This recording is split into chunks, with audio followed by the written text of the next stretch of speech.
요엘 2장 28절로 32절 우리 함께 합독하도록 하겠습니다. 시작. 그 후에 내가 내 영을 만민에게 부어주리니 너희 자녀들이 장래 일을 말할 것이며 너희 늙은이는 꿈을 꾸며 너희 젊은이는 이상을 볼 것이며 그때에 내가 또 내 영을 남종과 여종에게 부어줄 것이며 내가 이적을 하늘과 땅에 베풀리니 곧 피와 불과 연기 기둥이라. 여호와의 크고 두려운 날이 이르기 전에 해가 어두워지고 달이 핏빛같이 변하려니와 누구든지 여호와의 이름을 부르는 자는 구원을 얻으리니 이는 나 여호와의 말대로 시온산과 예루살렘에서 피할 자가 있을 것이며 남은 자 중에 나 여호와의 부름을 받을 자가 있을 것임이라. 아멘. 우리는 지난주 하나님의 회복, 그 하나님의 회복은 원상복구를 해주시는 것을 넘어서 완전한 회복을 우리에게 주신다라는 말씀을 함께 나누었습니다. 회개하고 하나님께로 다시 돌아온 백성들에게 그들을 회복시키시고 다시 번성케 하시겠다고 하나님이 약속해 주셨습니다. 하나님을 떠난 백성들을 사랑하는 마음으로 하나님이 회초리를 드셨던 그 메뚜기 재앙. 그런데 하나님은 이제 하나님께로 돌아온, 마음을 찢고 회개하며 돌아온 당신의 백성들을 향해서 하나님께로 돌아오면 잃어버린 세월들을 다 하나하나 계산해서 내가 갚아줄 것이다. 회개하고 전적으로 하나님께 돌아오기만 한다면 잃어버린 세월, 남몰래 흘린 눈물 한 방울 한 방울, 또 방황하며 고민하느라고 우리가 잠 못 이루었던 그러한 우리의 그 나날들을 하나님께서 계수하시고 갚아주시겠다라고 하나님 약속해 주셨습니다. 그동안 고생한 것, 잃어버린 모든 것 다 갚으시고 풍족하고 넉넉하게 회복시켜 주시겠다고 약속해 주셨습니다. 그것뿐만 아니라 땅에 떨어진 당신의 백성들의 명예를 회복시켜 주시겠다고 약속해 주셨습니다. 더 나아가 이렇게 회복시켜 주시는 이 하나님이 바로 너희들의 인생 한복판에 있는 하나님이다.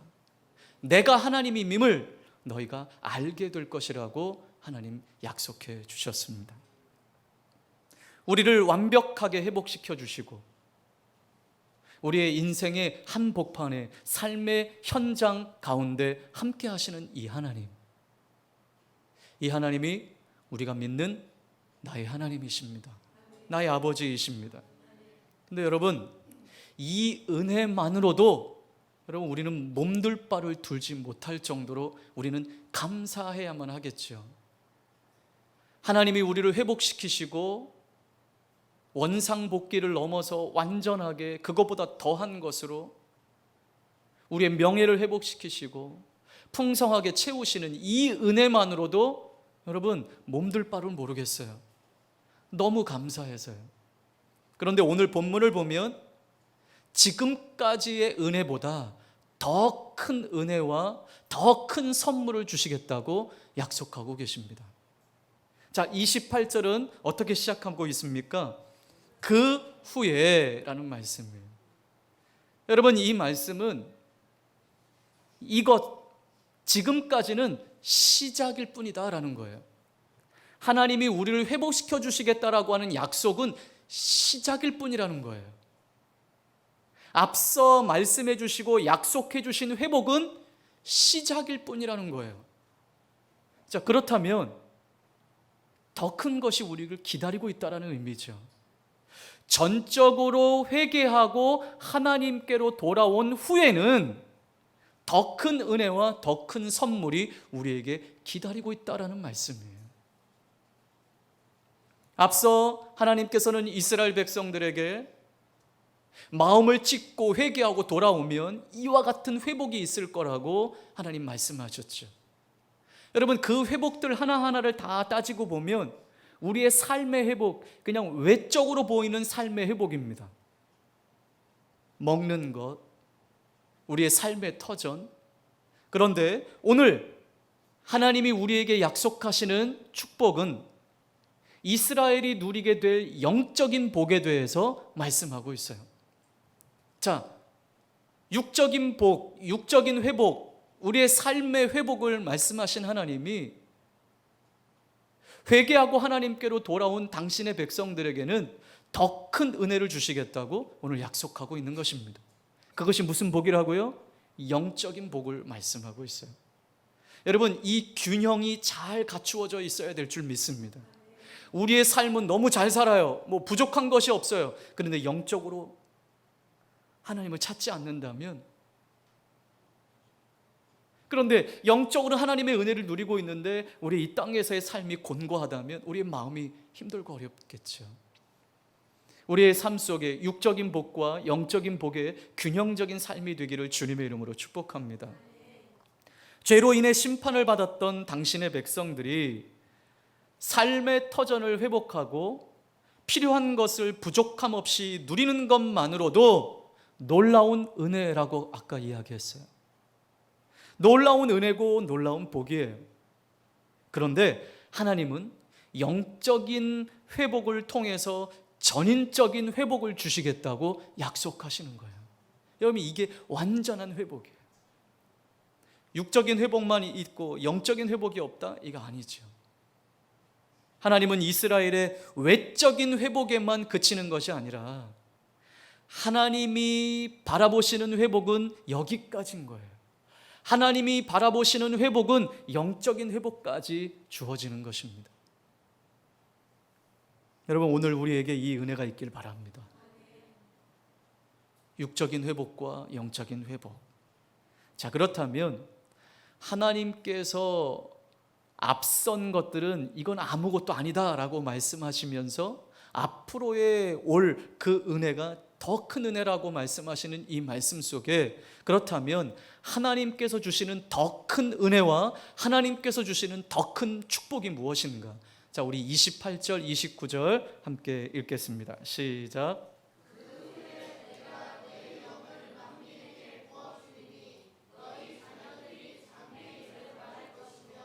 너희 늙은이는 꿈을 꾸며 너희 젊은이는 이상을 볼 것이며 그때에 내가 또 내 영을 남종과 여종에게 부어줄 것이며. 아멘.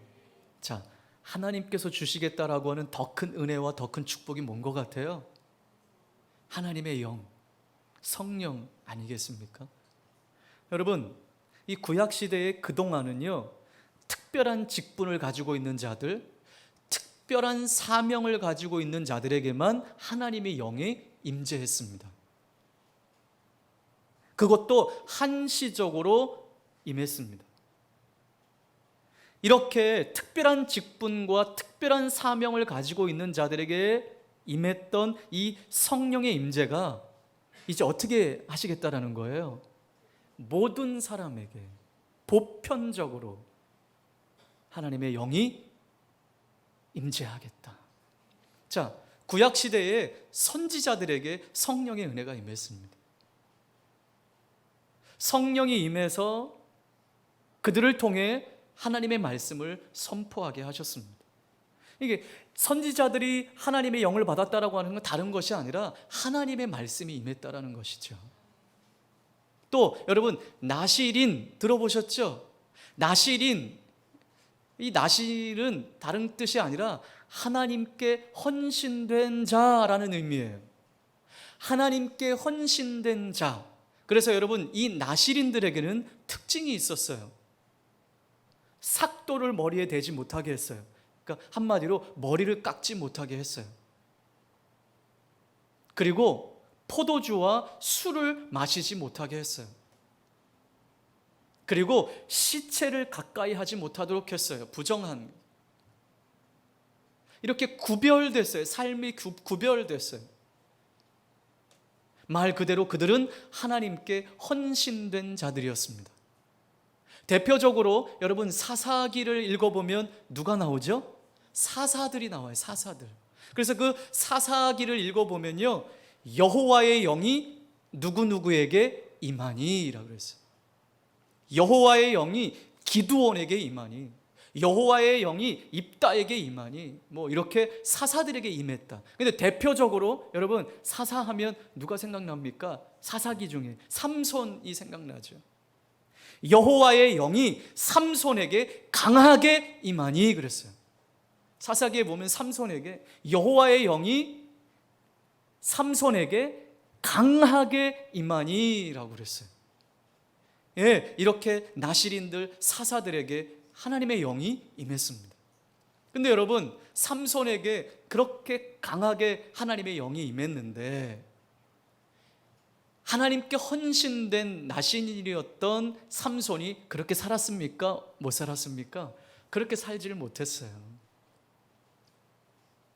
그래서 블레셋 사람들에게 결국은 잡혀가서 맷돌을 돌리고 눈이 뽑히고 결국은 마지막에 그래도 하나님의 긍휼하심을 따라 그 블레셋 사람들에게 원수를 갚고 그렇게 죽었다 할지 모르겠지만 비참한 삶을 마무리했던 이 삼손의 이야기를 우리는 잘 알고 있습니다.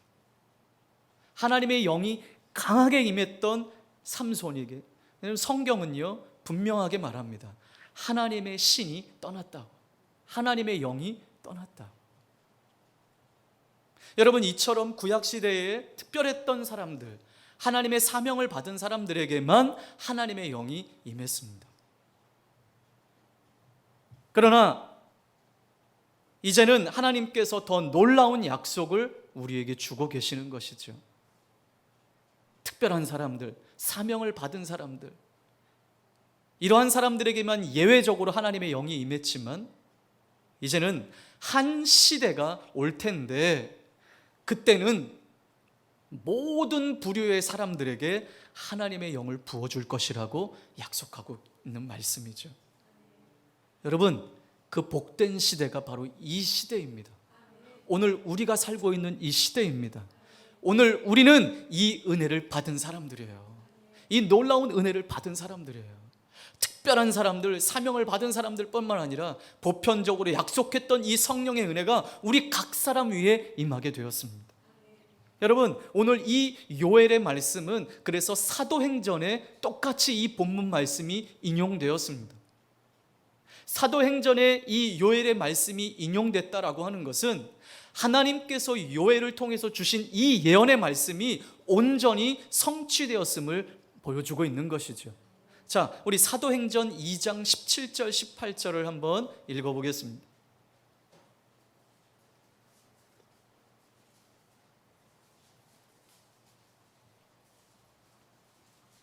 사도행전 2장 17절로 18절 시작. 하나님이 말씀하시기를 말세에 내가 내 영을 모든 육체에 부어주리니 너희 자녀들은 예언할 것이요 너희의 젊은이들은 환상을 보고 너희의 늙은이들은 꿈을 꾸리라. 그때에 내가 내 영을 내 남종과 여종들에게 부어주리니 그들이 예언할 것이요. 아멘. 요엘은 그 후에라는 말을 했는데 오늘 사도행전에는 말세에라는 말을 하고 있어요. 여러분, 말세라는 것은 우리가 전에도 함께 나누었지만 예수님이 오신 때부터 예수님 다시 오실 때까지가 말세예요. 그러니 오늘 우리는 이 말세의 때를 살고 있는 것이죠. 그러나 성경은 우리에게 말씀하셨습니다. 하나님은 말씀하셨습니다. 이때에 성령을 부어주시겠다고, 하나님의 영을 주시겠다고. 여러분, 지금 우리가 이러한 은혜의 때를 살고 있으니 얼마나 감사합니까? 구약시대에는 보편적이지 않았습니다. 특정한 사람들에게만 하나님의 영이 임했습니다. 그러나 오늘 우리에게 하나님의 영이 함께 하시는 줄 믿습니다. 여러분, 이것이 우리에게 은혜요 축복이죠. 자, 오늘 요엘서도 그렇고 사도행전에 분명히 요엘에 있는 말씀을 인용했기에 똑같은 말씀이, 오늘 하나님의 영을 받은 사람들은 어떠한 일을 한다고 말씀하십니까? 예언을 하고 꿈을 꾸고 환상을 본다고 말씀하고 있습니다. 여러분, 더 이상 이 땅에서 누리는 회복만이 우리의 관심사가 되지 않기를 바랍니다. 우리는 하나님의 영으로 사는 영적인 사람들이기 때문에 그렇습니다. 그래서 하나님의 영이 우리에게 가장 큰 은혜요, 큰 선물임을 우리는 기억해야 될 줄 믿습니다. 자, 그렇다면 오늘 이 한 가지를 우리가 기억해야만 합니다. 하나님의 영이 임한다라고 하는 것은 구체적으로 이것이 우리에게 어떤 은혜며 어떤 선물인가를 오늘 우리가 깨달아야 할 줄 믿습니다. 자, 하나님의 영이 임하면 어떤 일이 일어난다고 그랬죠? 예언을 하고 꿈을 꾸고 환상을 본다고 그랬어요. 자, 그런데 여러분 잘 기억하세요. 이 성령이 임할 때 예언을 하고 꿈을 꾸고 환상을 보는 이것, 예언, 꿈, 환상, 이것이 하나님의 계시와 연관이 되어 있어요. 더 쉽게 말한다면 우리를 향하신 하나님의 뜻이 무엇인가를 알 수 있다라는 것이죠. 예언하는 것, 예언, 하나님의 주신 말씀을 전하는 거예요. 꿈과 환상, 하나님이 당신의 계획한 일들을 우리에게 보여주시는 거예요. 따라서 이 예언과 꿈과 환상은 하나님의 계시와 관련되어 있는 거예요. 우리를 향한 하나님의 뜻과 관련되어 있는 것이죠. 다시 말해서 하나님을 아는 것과 관련이 있다라는 것이에요. 하나님을 아는 것. 따라서 하나님께서 하나님의 때가 됐을 때 보편적으로 모든 사람들에게 하나님의 영을 부어주시겠다라고 하는 이유가 무엇입니까? 어떤 은혜를 주시겠다라는 것입니까? 이 성령이 우리 안에 임하면 하나님을 더 알게 된다라는 것이죠. 하나님의 뜻을 알게 된다라는 것이죠. 여러분, 이게 놀라운 은혜예요. 이것이 놀라운 은혜예요. 요엘을 통해 주시는 이 말씀은 하나님께서 당신의 영을 우리에게 부어주시는 날, 하나님의 영을 받은 당신의 백성들에게 하나님을 아는 지식이 완전해진다라고 하는 것을 우리에게 말씀해주고 있다라는 것이에요. 여러분, 요엘의 예언대로 오순절날 마가의 다락방에 하나님의 영이 임했습니다. 불같은 성령으로, 바람같은 성령으로 각 사람 위에 임하게 되었습니다. 여러분, 그 각 사람 위에 임했을 때에 성령의 어떤 역사가 일어났습니까? 각 사람들이 방언을 하게 되었습니다. 각 나라 말로 모든 사람들이 알아들을 수 있게. 근데 여러분, 우리는 여기에 초점을 맞춰서는 안 됩니다. 성령이 임한다라고 하는 것은 어떤 권능, 능력, 은사, 방언 이런 것이 아니라 성령이 임하게 되면 하나님이 어떤 분이신지를 더 알게 된다는 것이죠. 은사나 방언들이 활성화되고 이러한 능력이 중요한 것이 아니라 하나님을 아는 지식이 전보다 더 완전해진다라는 것이에요. 여러분, 이게 얼마나 놀라운 은혜입니까? 하나님의 영이 부어지는 은혜의 때에 모든 성도들에게 하나님의 진리에 대한 놀라운 깨달음이 있게 하시겠다라는 것입니다. 하나님을 아는 지식이 생긴다라는 것입니다. 내 이성으로는 도저히 이해할 수 없고 알 수 없는 것이 성령이 우리에게 임할 때 믿어지기 시작합니다.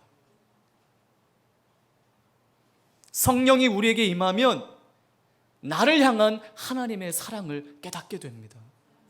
성령이 우리에게 임하면 나를 향한 하나님의 뜻을 깨닫게 됩니다. 아, 하나님이 내 인생에 이러한 계획을 갖고 계시는구나. 네. 여러분, 이 은혜가 우리 가운데 더 풍성해지기를 바랍니다. 야, 나는 성령 충만을 받아야지. 해서 하나님의 능력을 행하고 병을 고치고 이런 은사에만 우리가 관심을 가질 것이 아니라, 내가 성령 충만함을 받으면 내가 하나님을 더 알아갈 수 있구나. 하나님이 나에게 무엇을 말씀하시는지 내가 더 알게 되는구나. 하나님이 나를 얼마나 사랑하시는지 내가 알게 되는구나. 내 인생을 향한, 내 앞날을 향한, 나를 향한 하나님의 계획이 이런 것이구나, 이런 것을 더 알게 된다는 것이죠. 여러분, 그래서 우리는 성령의 충만함을 사모해야 될 줄 믿습니다.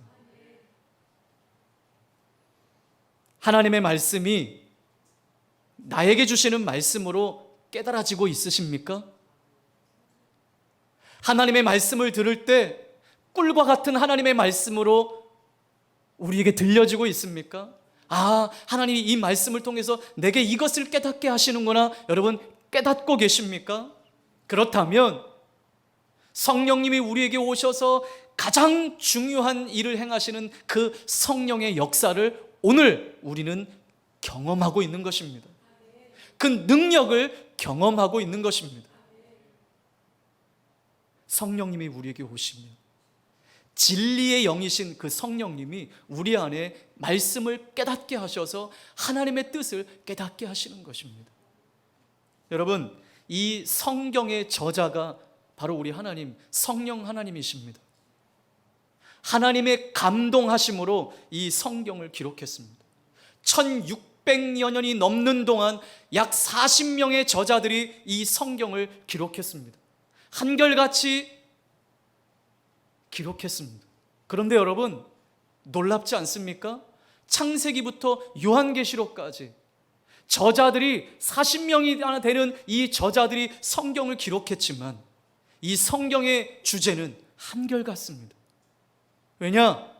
진리의 영이신 성령님께서 각 사람의 마음을 감동하셔서 그들이 기록하게 하셨기 때문인 것입니다. 여러분, 이것이 성령님이 행하시는 일이에요. 성령님이 오늘 우리 교회 가운데 충만하게 임재하시면 각 사람의 마음들, 각자 성품도 다르고 기질도 다른 우리들이 그 성령의 은혜로 하나로 달려갈 수 있게 되는 것입니다. 하나님의 뜻을 깨닫게 되는 것입니다. 그래서 고린도전서 12장 3절에서는 이렇게 말씀합니다. 그러므로 내가 너희에게 알리노니 하나님의 영으로 말하는 자는 누구든지 예수를 저주라 할 자 하지 아니하고 또 성령으로 아니하고는 누구든지 예수를 주시라 할 수 없느니라. 네, 성령님이 우리에게 오셔서 하시는 가장 놀라운 일은 예수님을 알게 하는 거예요. 여러분, 이 은혜가 오늘 우리에게 부어졌습니다. 이 은혜의 때를 살고 있는 것이에요. 여러분, 그래서 하나님이 주시는 이 더 큰 은혜, 놀라운 선물이 바로 이 하나님의 영, 성령 하나님이십니다. 그 성령이 우리 가운데 임하면 하나님을 더 알게 되고 하나님의 뜻을 알게 되고 하나님의 사랑을 알게 되기 때문인 것입니다. 자, 두 번째, 요엘은 하나님의 영이 임할 때 이와 같은 역사가 있을 것을 언급하고 있습니다. 자, 오늘 본문 30절, 31절 다 같이 읽겠습니다. 시작.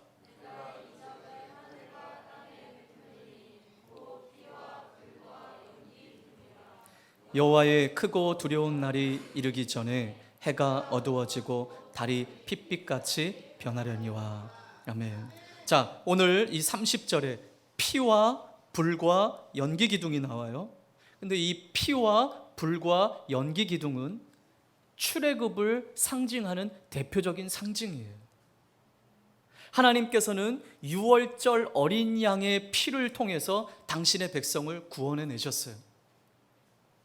마지막 날 장자의 죽음을 앞두고 하나님께서는 모든 집 임방 문설주에 어린 양을 잡아 그 피를 바르라고 그랬어요. 왜요?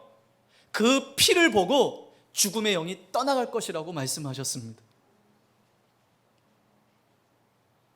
여러분, 오늘 우리 교회가 예배를 시작할 때, 중보기도 할 때 예수 그리스도의 보혈을 의지하여 기도합시다라고 하는 이유가 바로 여기에 있어요. 이 예배의 장소와 우리의 마음 가운데 예수 그리스도의 보혈을 의지하여 하나님께 나아가는 거예요. 하나님, 나는 여전히 죄인이지만 내 안에 있는 예수 그리스도의 보혈을 의지하여 하나님, 나를 긍휼히 여겨주십시오. 그래서 이 예배당을 예수 그리스도의 보혈로 덮고 우리의 마음을 주님의 보혈로 덮고 우리는 이를 위해서 이렇게 기도하는 거예요. 또 당신의 백성들을 그렇게 어린 양의 피로 말미암아 그들을 백성을 구원해 내시고 불기둥과 구름기둥으로 그들을 인도해 내셨습니다. 자, 하나님의 영이 임할 때 또다시 출애굽의 역사가 있겠다고 오늘 요엘 선지자를 통해서 말씀해 주시는 거예요. 자, 바로의 세력에 매여 있던 이스라엘 백성들이 그 바로의 세력에 매여 있음에서 탈출했어요. 이제는 모든 죄와 악함에서 매여 있었던 당신의 백성들이 이제 하나님께로 탈출하게 됨을 말씀하고 있는 것입니다. 우리에게 성령이 임하면 매여 있는 곳에서 풀려지는 역사가 있게 된다라는 거예요. 죄에 매여 있고 악함에 매여 있고 재정에 매여 있고 건강에 매여 있고 우리의 삶에 매여 있는 모든 곳에서 우리에게 성령의 충만함이 임할 때 풀어지는 역사가 있게 될 줄 믿습니다. 요엘은 다시 여호와의 날을 언급하고 있습니다. 여호와의 날은 우리 이제 앞서 같이 나누었던 것처럼 심판의 날입니다. 진노의 날입니다. 그날은 두려운 날이 될 것이라고 요엘은 다시 선포하고 있습니다. 그러나 소망의 메시지를 주고 있습니다. 그 날에, 여호와의 날에 구원을 받을 수 있는 유일한 방법이 있다라는 거예요. 그 유일한 방법은 여호와의 이름을 부르는 것이라는 거예요. 자, 32절 시작. 누구든지 여호와의 이름을 부르는 자는 구원을 얻으리니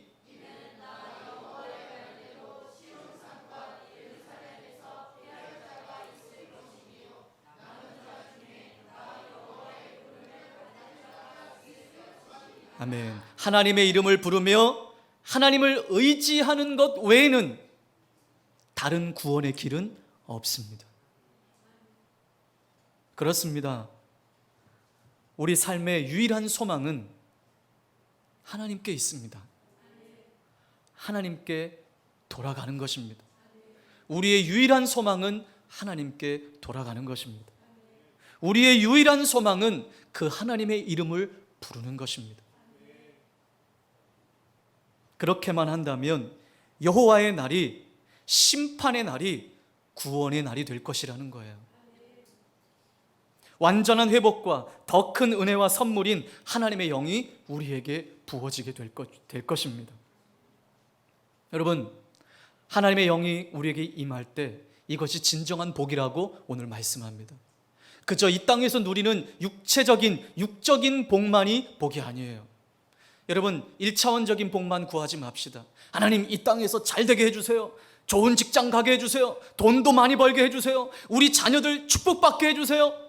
여러분, 이거는 수준 낮은 이방인들도 그렇게 구하는 거예요. 자기 신들에게.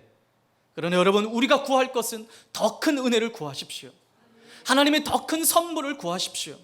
하나님의 성령이 우리 안에 부어지게 된다면 우리는 더 하나님을 알게 될 것입니다. 하나님의 사랑을 깨닫게 될 것이고 하나님의 뜻을 깨달아 알게 될 것입니다. 모든 매여 있는 것에서 풀어지는 역사를 경험하게 될 것입니다. 이 은혜를 경험하면 우리 삶의 한복판에서 역사하시고 함께 하시는 그 하나님의 은혜를 경험하게 될 것입니다. 여러분, 이 더 큰 은혜와 이 선물, 이 축복을 통해서 하나님과 동행하는 삶이 되시기를 주님의 이름으로 축복합니다. 함께 같이 기도하겠습니다. 하나님, 우리에게 우리의 삶을 회복시켜 주시는 것만으로도 우리는 참 놀라운 은혜를 누렸는데 하나님, 더 큰 은혜를 주시겠다고 오늘 우리에게 말씀하셨습니다. 하나님, 오늘 이 말씀을 기억하면서 육적인 평안함과 육적인 풍성함을 구하지 말고 그것만 구하지 말고 더 큰 은혜를 구하기로 결정합니다. 성령으로 충만해서 하나님을 더 알아가도록, 성령으로 충만해서 우리에게 묶여져 있던 것에서 풀어지는 역사가 일어나도록 하나님, 그렇게 우리가 살기로 결정합니다. 이 은혜를 경험하는 삶이 되기를 원합니다. 하나님, 하나님의 영으로 충만케 하여 주옵소서. 우리 함께 말씀을 기억하며 기도하겠습니다.